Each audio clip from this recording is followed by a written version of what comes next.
తిరుపతిలోని పాపనాయుడుపేటలోని బంగారం షాప్లో దొంగలు బీభత్సం సృష్టించారు. కత్తులు, తుపాకీలతో షాప్లోకి చొరబడి చోరీకి పాల్పడ్డారు. అడ్డు వచ్చిన యజమానిపైన దాడికి దిగి షాప్లో ఉన్న నగదు, బంగారాన్ని ఈడ్చుకు వెళ్లారు. షాప్లోని చొరబాట్లు ముగ్గురు దొంగలలో ఒకరిని యజమాని పట్టుకున్నారు.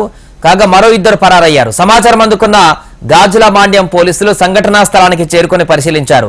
నిందితుడిని అదుపులోకి తీసుకుని విచారణ చేస్తున్నారు.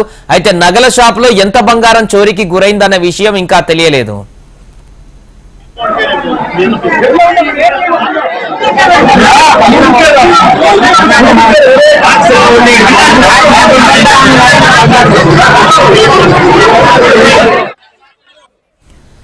తిరుపతిలోని పాపనాయుడుపేటలోని బంగారం షాప్లో దొంగలు బీభత్సం సృష్టించారు. కత్తులు, తుపాకీలతో షాప్లోకి చొరబడి చోరీకి పాల్పడ్డారు.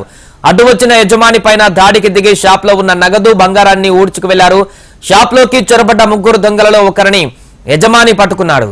కాగా మరో ఇద్దరు పరారయ్యారు. సమాచారం అందుకున్న గాజుల మాండ్యం పోలీసులు సంఘటనా స్థలానికి చేరుకొని పరిశీలించారు. నిందితుడిని అదుపులోకి తీసుకుని విచారణ చేస్తున్నారు. అయితే నగల షాప్లో ఎంత బంగారం చోరీకి గురైందనే విషయం ఇంకా తెలియలేదు.